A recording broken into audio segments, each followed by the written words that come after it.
देखिए, इस वीडियो में मैं आपको आचार्य चाणक्य के वो 9 नियम बताऊंगा जिनके आधार पर किसी भी काम को करने की ऐसी योजना बनाई जा सकती है जिसकी कोई काट नहीं हो। अब सबसे पहली चीज तो आप ये समझिए कि किसी भी काम को शुरू करने से पहले उसकी योजना बनाने की जरूरत ही क्या होती है। और देखिए, होता असल में यह है कि जब भी आपके सामने कोई कठिन परिस्थिति आती है या कि फिर कोई परेशानी आती है और अगर आपने उस बारे में पहले से ही विचार किया हुआ होता है कि क्योंकि मैं ऐसा कर रहा हूं, 2, 4, 8, 10 तरह की चीजें हो सकती हैं, तो अगर ऐसा होगा तो ऐसा करूंगा और वैसा होगा तो वैसा करूंगा, तो फिर वो परेशानी जो है कोई परेशानी नहीं रह जाती।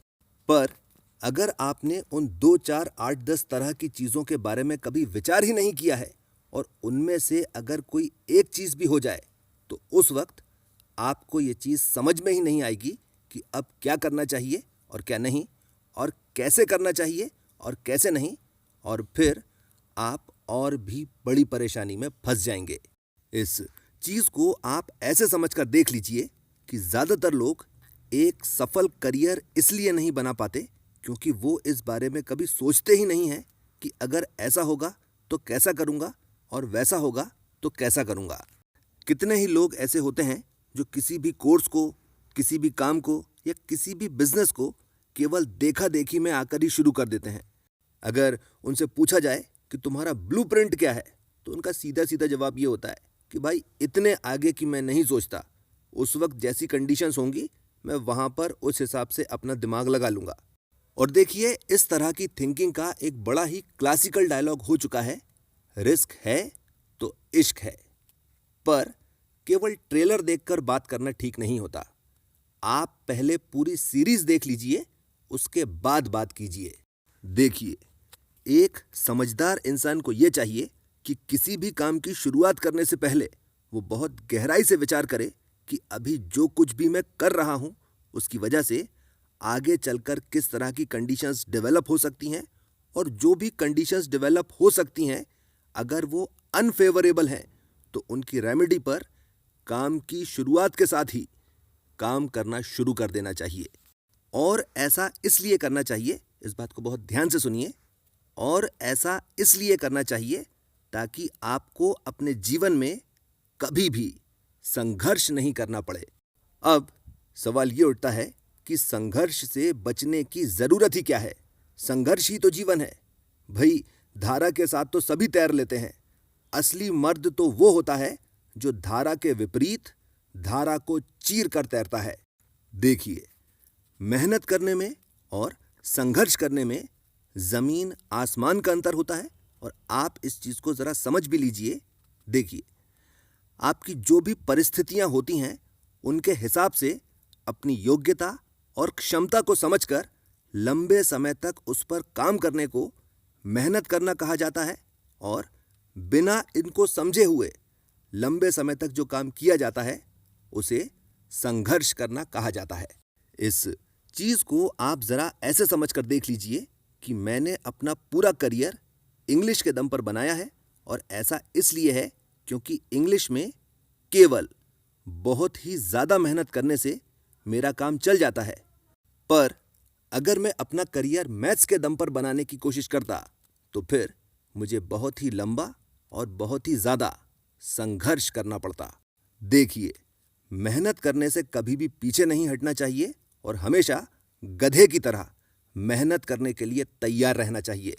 सुश्रांतो अपि वहेद भारम, शीतोष्ण चा न पश्यति, संतुष्चरन्ति नित्यम चा, त्रीणि शिक्षेच्च गदर्भात।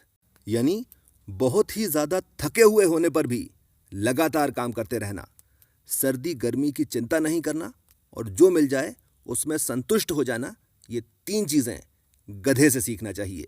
और रही बात संघर्ष की, तो कोशिश हमेशा इस बात की होना चाहिए कि जहां तक हो सके पूरा का पूरा काम केवल मेहनत करने से हो जाए, संघर्ष बिल्कुल भी नहीं करना पड़े। इसका क्या मतलब हुआ? इसका मतलब यह हुआ कि किसी भी काम की शुरुआत करने से पहले हमेशा प्लानिंग करना चाहिए, और अगर शुरुआत में ही प्लानिंग नहीं की है तो सारा काम रोककर पहले प्लानिंग करना चाहिए ताकि आप सही ट्रैक पर रहें और अगर कहीं ट्रैक से भटक गए हों तो धीरे धीरे कर सही ट्रैक पर आ जाएं। अब आ जाइए प्लानिंग पर और देखिए किसी भी परिस्थिति में क्या करना चाहिए और क्या नहीं करना चाहिए, इस पर विचार करने को मंत्र उत्पादन कहा जाता है और उस मंत्र पर किस तरह से काम करना चाहिए और किस तरह से नहीं करना चाहिए, इसको योजना कहा जाता है। अब मंत्र उत्पादन जो होता है उसमें इस बात को तौला जाता है कि जो कुछ भी मैं प्राप्त करना चाहता हूं तो उसको प्राप्त करने की योग्यता और क्षमता मुझ में है या नहीं, और मेरी परिस्थितियां जो हैं उसे प्राप्त करने के अनुकूल हैं या नहीं। इसके बाद फिर इस बात पर विचार किया जाता है कि अपने लक्ष्य को प्राप्त करने के लिए जो कुछ भी मैं करूंगा या नहीं करूंगा या विपरीत करूंगा तो उसका क्या परिणाम होगा और उस परिणाम का मेरे आने वाले जीवन पर क्या प्रभाव होगा। और इतना सब कर लेने के बाद फिर उसी कार्यक्षेत्र के ज्ञानी और अनुभवी लोगों से विचार विमर्श किया जाता है और जो कुछ भी उचित लगता है उसको करने में पूरी ताकत, पूरी क्षमता लगा दी जाती है, और जो कुछ भी उचित नहीं लगता है उसको करने से हर तरह से बचा जाता है। यानी मंत्र उत्पादन में न केवल इस बात पर विचार किया जाता है कि असल में करना क्या क्या है, बल्कि इस बात पर भी विचार किया जाता है कि कौन कौन से काम ऐसे हैं जिन्हें चाहे कुछ भी क्यों ना हो जाए नहीं करना है। अब आ जाइए मंत्र उत्पादन पर और देखिए इसका कुल मिलाकर एक मकसद होता है जो है अलभ्य की प्राप्ति, यानी जो नहीं है उसे हासिल करना। इसके 4 स्टेप्स होते हैं। सबसे पहला चरण होता है प्राप्त का संरक्षण, यानी इस बात पर विचार करना कि हमारे पास इस वक्त जो कुछ भी है चाहे कुछ भी क्यों ना हो जाए वो कम नहीं होना चाहिए। इस चीज को एग्जाम्पल से समझकर भी देखिए। मान लेते हैं आप पढ़ाई के साथ साथ किसी कॉम्पिटिटिव एग्जाम की तैयारी कर रहे हैं तो आपको अपनी कॉलेज की पढ़ाई कम से कम इतनी तो रखना ही चाहिए कि आप रिक्वायर्ड परसेंटेज से पास हो जाएं। इसके अलावा अगर नौकरी के साथ साथ आप किसी बड़ी नौकरी या बिजनेस में दिमाग और पैसा इन्वेस्ट करने के बारे में सोच रहे हैं तो भी आपको अपने ऑफिस में कम से कम इतनी परफॉर्मेंस तो रखना ही चाहिए ताकि आपका बॉस आपको नौकरी से निकालने के बारे में कभी ना सोचे। अब आ जाइए दूसरे चरण पर, और दूसरा चरण है संरक्षित का संवर्धन, यानी जो कुछ भी हमारे पास है ये बढ़ता रहे और इस तरह से बढ़ता रहे ताकि जितनी हमारी ज़रूरत है हमारे पास उससे ज़्यादा होता चला जाए। देखिए, अगर आप किसी कॉम्पिटिटिव एग्ज़ाम की तैयारी कर रहे हैं तो आपको वही सब्जेक्ट चुनना चाहिए जो कॉम्पिटिटिव एग्ज़ाम में आएंगे, या कि फिर आपको ऐसे सब्जेक्ट्स चुनना चाहिए जिनमें कम पढ़ाई करना पड़ती हो। इसी तरह से अगर आप नौकरी करते हैं और अपना खुद का बिजनेस खड़ा करना चाहते हैं तो फिर आपको उसी आदमी के यहाँ नौकरी करना चाहिए जो उसी चीज़ का बिजनेस कर रहा हो जिसका बिजनेस आप खड़ा करना चाहते हैं। अब आ जाइए तीसरे चरण पर, और तीसरा चरण है संवर्धित का वितरण, यानी वर्तमान कार्य से जो कुछ भी अतिरिक्त ज्ञान, अनुभव और पैसा हमें मिल रहा है उसका पूरा पूरा इस्तेमाल अपने भविष्य के काम में, अपनी योजना में लगा देना। अगर कॉम्पिटिटिव एग्ज़ाम की तैयारी कर रहे हैं तो अपने ग्रेजुएशन के कोर्स को जल्दी से जल्दी ख़त्म कीजिए और फिर हर दिन 1 घंटा उसका रिवीजन करते रहिए और बाकी का ज़्यादा से ज़्यादा समय प्रैक्टिस सेट्स लगाने में और उनका एक्सप्लेनेशन पढ़ने में लगाइए। इसके अलावा अगर नौकरी करते हैं और अपना खुद का बिजनेस एम्पायर खड़ा करना चाहते हैं तो दिल लगाकर काम मत कीजिए, दिमाग लगाकर मेहनत कीजिए ताकि आप ये सीख सकें कि उस पर्टिकुलर बिजनेस को असल में चलाया किस तरह से जाता है, ताकि आप उस बिजनेस को बिना फिजिकली प्रेजेंट हुए भी इफेक्टिवली एग्जीक्यूट कर सकें। अब आ जाइए चौथे चरण पर, और चौथा चरण है वितरण का परिशोधन। जो चीज़ भी काम की है और रिजल्ट दे रही है उसको बढ़ाते चले जाना, और जो चीज़ भी बेकार की है, नुकसान दे रही है, उसको हटाते चले जाना। देखिए, क्योंकि आप कॉम्पिटिटिव एग्जाम की तैयारी कर रहे हैं, आपका मकसद ग्रेजुएशन में 90% लाना नहीं है। आपका मकसद उस कॉम्पिटिटिव एग्जाम का कट ऑफ निकालना है। और इसीलिए जैसे ही सेशन की शुरुआत हो, तभी जाकर पिछले 5 साल के क्वेश्चन पेपर उठा लाइए और जो कुछ भी पूछा गया है, सेशन के एंड तक आपकी जबान की नोक पर रखा हुआ होना चाहिए। रही बात कॉम्पिटिटिव एग्जाम्स की, तो जितने प्रैक्टिस सेट्स आप लगाते हैं, उतना ही ज़्यादा आपको मालूम चलता चला जाता है कि कितने हिस्से में ज़्यादा मेहनत करना है और कितने हिस्से को छोड़ देना है। बिल्कुल यही की यही चीज़ बिजनेस में भी रहती है। जब आप उसी आदमी के यहाँ नौकरी करते हैं जो उसी चीज़ का बिजनेस कर रहा होता है जिस चीज़ का आप बिजनेस एम्पायर खड़ा करना चाहते हो, तो फिर आपको सब कुछ वैसे ही मालूम चलता चला जाता है कि क्या बेचते हैं तो बिकता है और क्या बेचते हैं तो नहीं बिकता। ये हो गया मंत्र उत्पादन। अब आ जाइए प्लानिंग पर और देखिए इसके 5 स्टेप्स होते हैं। सबसे पहले चरण में इस बात को निर्धारित किया जाता है कि असल में करना क्या है, उसको किस तरह से किया जाएगा और उसकी शुरुआत कहाँ से होगी। देखिए, अगर आप किसी भी काम को करना चाहते हैं तो सबसे पहली चीज़ यह है कि आपके पास आपका लक्ष्य और उसका खाका यानी ब्लूप्रिंट जो है, स्टेप बाय स्टेप लिखा हुआ होना चाहिए कि सबसे पहले क्या करना है और उसको कैसे करना है, उसके बाद क्या करना है और उसको कैसे करना है। और ये सब कुछ जो है आपके पास कागज़ के ऊपर पेंसिल से लिखा हुआ होना चाहिए। इस चीज़ को भी समझिए कि लिखा हुआ इसलिए होना चाहिए ताकि आपको ये समझ में आता रहे कि आपने जो कुछ भी लक्ष्य निर्धारित किया था, आप उसी दिशा में आगे बढ़ रहे हैं या नहीं। और पेंसिल से इसलिए क्योंकि इसमें बार बार बहुत सारे फेरबदल किए जाते हैं। अब आ जाइए दूसरे चरण पर, और दूसरे चरण में इस चीज़ को लिखा जाता है कि मेरे पास इस वक्त कौन कौन से रिसोर्सेज हैं और भविष्य में मुझे और कौन कौन से रिसोर्सेज की ज़रूरत पड़ेगी और उनके लिए मुझे किस किस से मदद लेना पड़ सकती है और उसके लिए मुझे अभी से क्या करना शुरू कर देना चाहिए।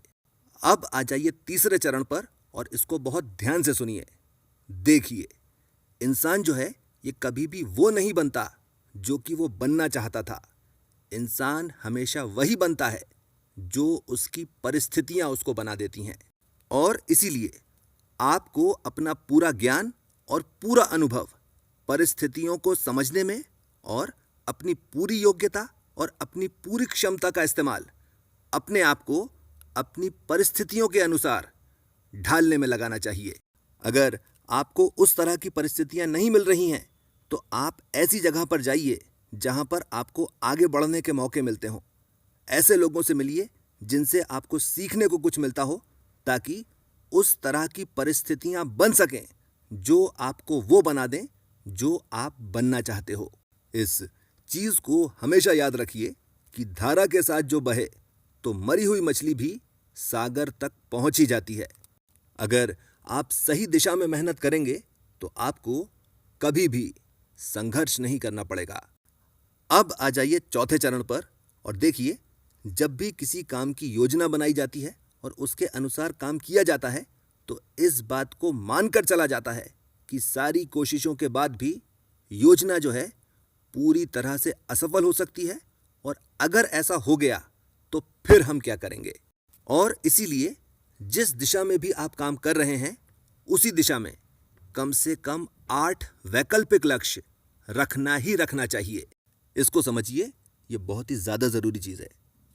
देखिए, जो भी आपका सब्जेक्ट है, जो भी आपका प्रोफेशन है, जो भी आपका बिजनेस है, उससे रिलेटेड कोर स्किल्स जो होती हैं उन्हें ज़रूर सीखना चाहिए, क्योंकि जो कोर स्किल्स जानता है वो कभी भी असफल नहीं हो सकता।